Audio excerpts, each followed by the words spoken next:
بسم الله الرحمن الرحيم. اللهم صل على محمد وما كانت إلا ساعة وإذا بولد الحسن عليه السلام قد أقبل وقال السلام عليك يا أمه فقلت عليك السلام يا قرة عيني وثمرة فؤادي وقال يا أمه إني أشم عندك رائحة طيبة كأن رائحة جدي رسول الله صلى الله عليه فقلت عليك السلام إن جدك تحت الكساء فأقبل الحسن عليه السلام نحو الكساء وقال السلام عليك يا جداه يا رسول الله أتأذن لي أن أدخل معك تحت الكساء قال وعليك السلام يا ولدي ويا صاحب حوزي قد أذنت لك فدخل معه تحت الكساء. اللهم صل على محمد وآل محمد. وما كانت إلا ساعة وإذا بولد الحسين عليه السلام قد أقبل وقال السلام عليك يا أمه فقلت عليك السلام يا ولدي ويا قرة عيني وثمرة فؤادي وقال لي يا أمه إني أشم عندك رائحة طيبة كأن رائحة جد رسول الله صلى الله عليه فقلت نعم إن جدك وأخاك تحت الكساء فدنا الحسين عليه السلام نحو الكساء وقال السلام عليك يا جده والسلام عليك يا من اختاره الله أتأذنوا لي أن أدخل معكما تحت الكساء فقال عليك السلام يا ولدي ويا شافع أمتي قد أذنت لك فدخل الحسين عليه السلام معه تحت الكساء. اللهم صل على محمد ذلك أبو الحسن علي بن أبي طالب عليه السلام قال السلام عليك يا بنت رسول الله فقلت عليك السلام يا أبا الحسن ويا أمير المؤمنين وقال يا فاطمة إني أشم عندك رائحة طيبة كان رائحة أخي وابن عمي رسول الله صلى الله عليه وآله فقلت نعم ها هو مع ولديك تحت الكساء فأقبل علي عليه السلام نحو الكساء وقال السلام عليك يا رسول الله أتأذنوا لي أن أكون معكم تحت الكساء قال له عليك السلام يا أخي ويا وسيي ويا خليفتي وصاحب لوائي قد أذنت لك فدخل علي عليه السلام معهم تحت الكساء. اللهم صل على محمد وآل محمد. ثم أتيتنا بالكساء وقلت السلام عليك يا وطاه يا رسول الله أتأذنوا لي أن أكون معكم تحت الكساء قال وعليك السلام يا بنتي ويا بضعتي قد أذنت لك فدخلت تحت الكساء. اللهم صل على محمد وآل محمد. فلما اكتملنا جميعا تحت الكساء أخذ أبي رسول الله صلى الله عليه وسلم بطرف الكساء وأومأ بيده اليمنى إلى السماء وقال اللهم إن هؤلاء أهل بيتي وخاصتي وحامتي لحمهم لحمي ودمهم دمي يؤلمني ما يؤلمهم ويحزنني ما يحزنهم أنا حرب لمن حاربهم وسلم لمن سالمهم وعدو لمن عاداهم ومحب لمن أحبهم إنهم مني وأنا منهم فاجعل صلواتك وبركاتك ورحمتك وغفرانك ورضوانك علي وعليهم وأذهب عنهم الرجس وطهرهم تطهيرا. اللهم صل على محمد وآل محمد. وقال الله تعالى عز وجل يا ملائكتي يا سكان سماواتي إني ما خلقت سماء مبنية ولا أرض مبحية ولا قمرا منيرا ولا شمس مضية ولا فلكا يدور ولا بحر يجري ولا فلكا يسري إلا في محبة هؤلاء الخمسة الذين هم تحت الكساء. فقال الأمين جبرائيل عليه السلام يا ربي ومن تحت الكساء فقال الله تعالى عز وجل هم أهل بيت النبوة ومعدن الرسالة هم فاطمة وأبوها وبعلها وبنوها. اللهم صل على محمد وآل محمد. وقال جبرائيل عليه السلام يا ربي أتأذنوا لي أن أهبط إلى الأرض لأكون معهم سادسا. وقال الله تعالى نعم قد أذنت لك هفهفة الأمين جبرائيل عليه السلام وقال السلام عليك يا رسول الله العلي الأعلى يخرجك السلام ويخصك بالتحية والإكرام ويقول لك وعزتي وجلالي إنما خلقت سماء مبنية ولا أرض مضحية ولا قمر منيرا ولا شمس مضيا ولا فلك يدور ولا بحر يجري ولا فلك يسري إلا لأجلكم ومحبتكم وقد أذن لي أن أدخل معكم وهل تأذن لي يا رسول الله. وقال رسول الله وعليك السلام يا أمين وحي الله إنه نعم قد أذنت لك. فدخل جبرائيل عليه السلام معنا تحت الكسال. صل على محمد وآل محمد. وقال لي إن الله قد أوحى إليكم يقول إنما يريد الله ليذهب عنكم الرجس أهل البيت ويطهركم تطهيرا. صل على محمد وآل محمد. وقال علي عليه السلام لأبي يا رسول الله أخبرني ما لجلوسنا هذا تحت الكساء من الفضل عند الله. وقال النبي صلى الله عليه وآله والذي بعثني بالحق نبيا واصطفاني بالرسالة نجيا ما ذكر خبرنا هذا في محفل من محافل أهل الأرض وفيه جمع من شيعتنا ومحبينا إلا ونزلت عليهم الرحمة وحفت بهم الملائكة واستغفرت لهم إلى أن يتفرغوا. وقال علي عليه السلام إذا والله فزنا وفاز شيعتنا ورب الكعبة. وقال أبي رسول الله صلى الله عليه وآله يا علي والذي بعثني بالحق نبيا واصطفاني بالرسالة نجيا ما ذكر خبرنا هذا في محفل من محافل أهل الأرض وفيه جمع من شيعتنا ومحبينا وفيه مهموم إلا وفرج الله همه ولا مغموم إلا وكشف الله غمه ولا طالب حاجة إلا وقضى الله حاجته. وقال علي عليه السلام إذا والله فزنا وسعدنا وكذلك شيعتنا فازوا وسعدوا في الدنيا والآخرة ورب الكعبة. اللهم صل على محمد وآل محمد. اللهم صل على محمد وآل محمد. اللهم صل على محمد وآل محمد.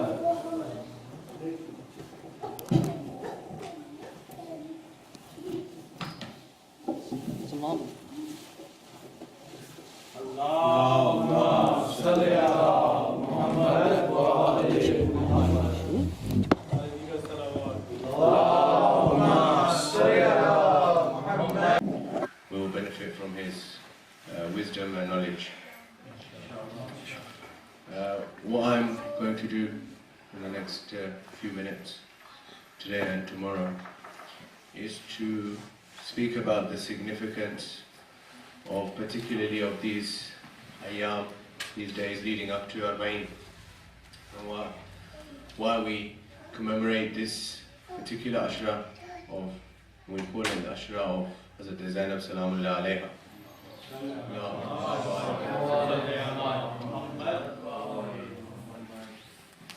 So before I do that, there may be a question with regards to this number 40. What's the significance of 40? Why is it that we commemorate the 40th of Imam Hussain alayhi salam? And what's the reasoning and the background behind this? Why is there emphasis on this particular ziyarat of Imam Hussain alayhi salam as well?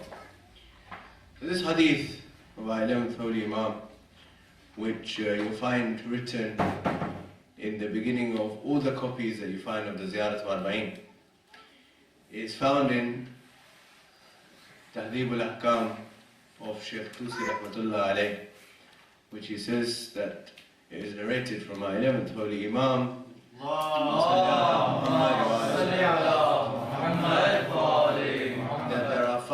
signs, there are 5 ways to recognize a mu'min, a believer.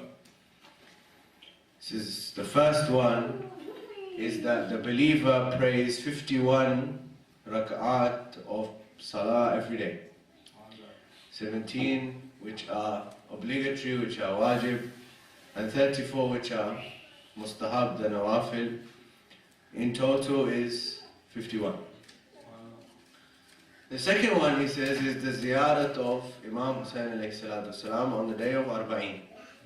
Is the second sign of the believer. The third one, he says, is that he wears a ring on his right hand. The fourth one is that he does sajda on the earth. And the fifth one is even when the surahs are recited silently, he says Bismillah ar-Rahman ar-Rahim in a loud voice. This hadith in itself requires detailed discussion, but I'm going to speak about the 40th. This is why I've mentioned this hadith. Imam says that the sign of the believer is that he does ziyarat of Hussain alayhi salam on the day of Arba'een. Doing the ziyarat of Hussain alayhi salam on any day is of great reward. There are numerous narrations that talk about that particular ziyarat. The day of Arba'een, or the remembrance of Arba'een, we can look at it from a number of angles. The first thing that we see is that in almost every single religious tradition, from the ancient Egyptians, to the Jews, to the Christians, to the Buddhists, to the Hindus, to the Zoroastrians, to the Muslims, there is a significance of the number 40. In all of these religious traditions, there is a significance of the number 40. If we leave aside the religious traditions, we come to psychology, there's a significance of the number 40. In that if you want to psychologically change yourself, if you want to bring a change in your life, if you start doing something for 6 weeks continuously, that will change your life. 6 weeks is 42 days, almost the same.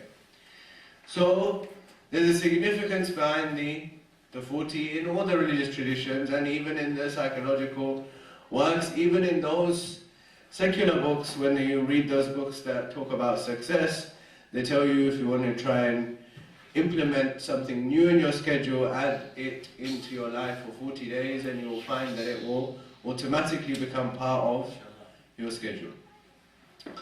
So this is the one significance.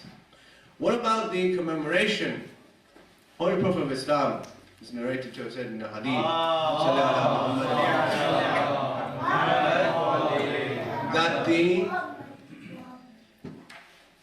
that the earth cries over a believer for 40 days.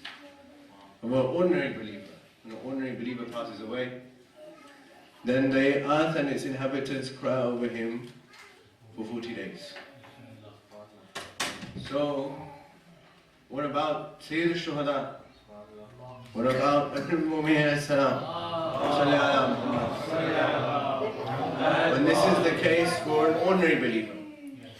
But the beauty, of course, is that not only is this grief for 40 days a remembrance in the sense that just as believers are remembered, but we've gathered here and to educate ourselves. The majalis is a means and a vehicle for education.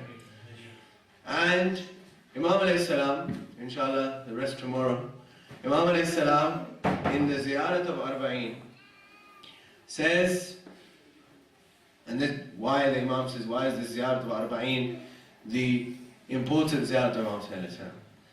He says that in that ziyarat, when you're reciting the ziyarat, you say that, O my Imam, I bear witness as a follower of yours, as somebody who believes in you, that the purpose of your stand against oppression and against Yazid was what?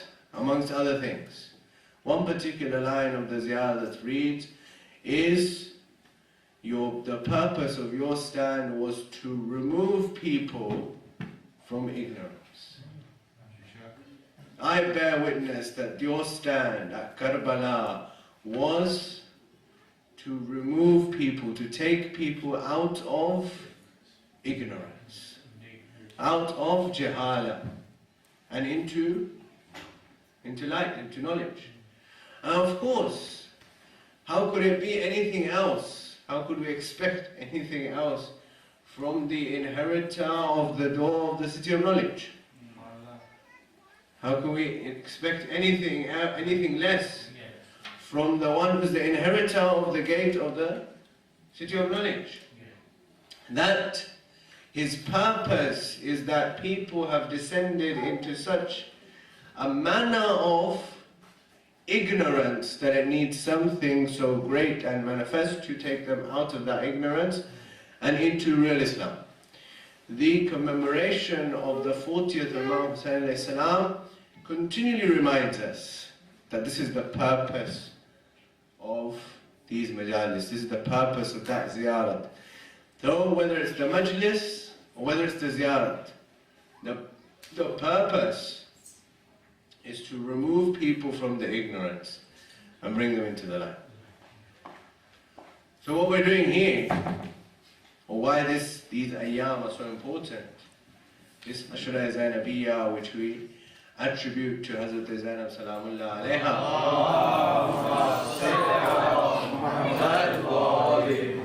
is that she made sure that this sacrifice, this amazing, astounding event that took place on the 10th of Muharram in Karbala, made sure that every corner of the world knows about it.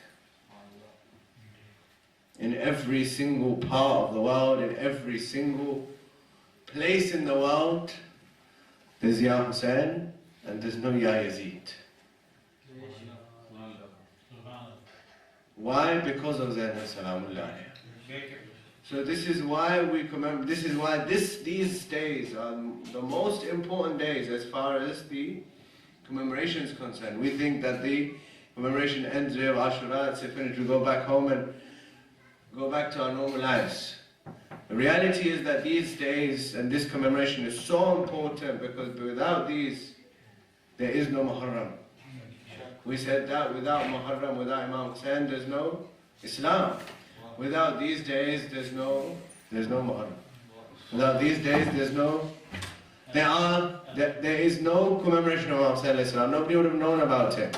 So the reality is that these days and this commemoration is that important that Zainab Salamullah alayha stood in those testing circumstances and still proclaimed the message to everyone. She reminded the people of Kufa and she informed the people of Sham to make it abundantly clear that this is what the purpose of Imam Hussain alayhi salam's message is. That this sacrifice, as amazing and immense as it is, should not go to waste. And that these majalis are a reminder and a small way that we could express our gratitude for the great work that Zainab Salamullah has.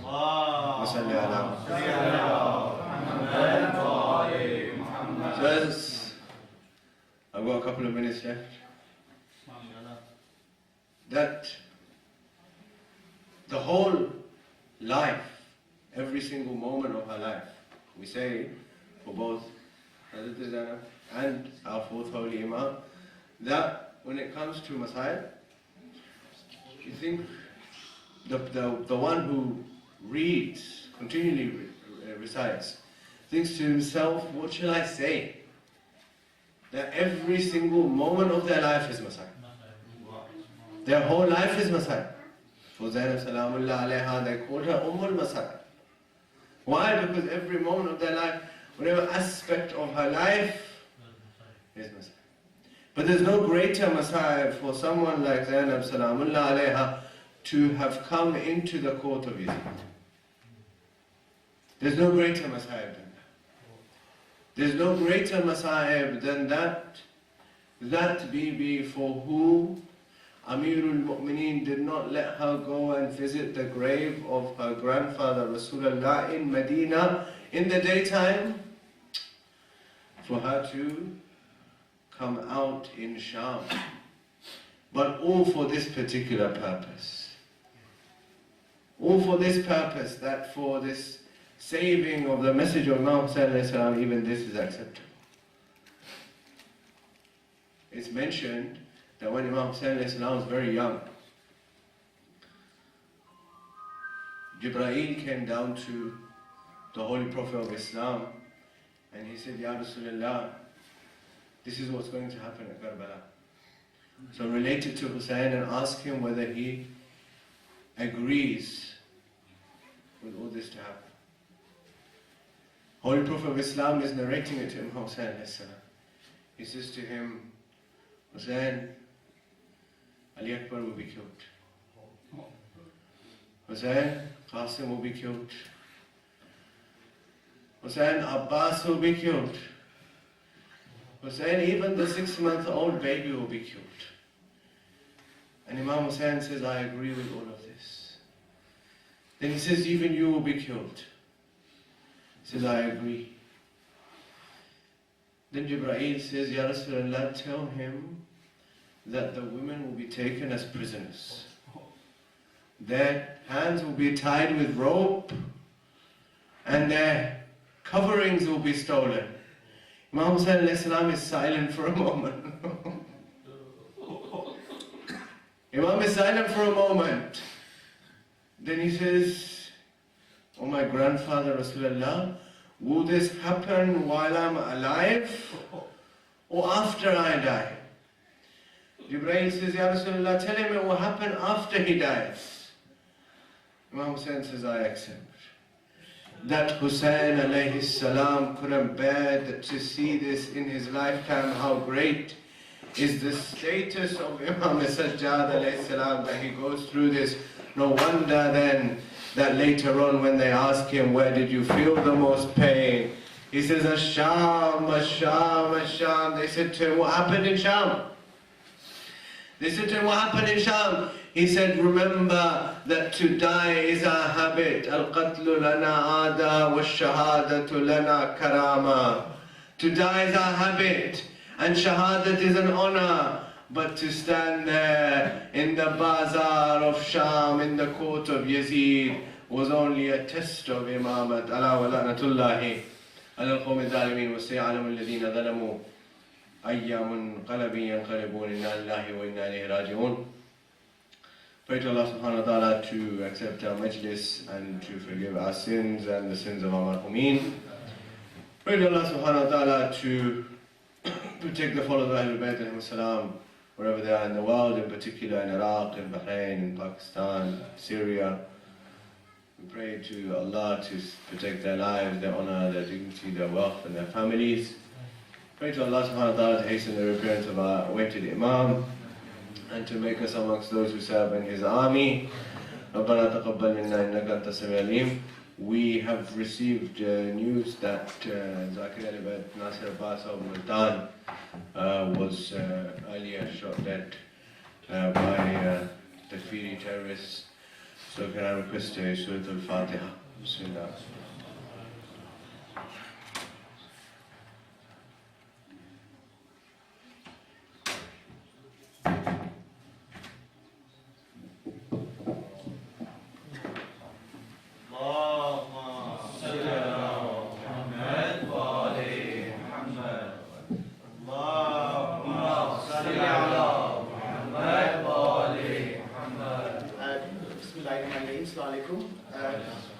Firstly, I know it's Muharram, but still I would like to say congratulations for everyone supporting the first Ashra that we are doing in Reading, and long may it continue.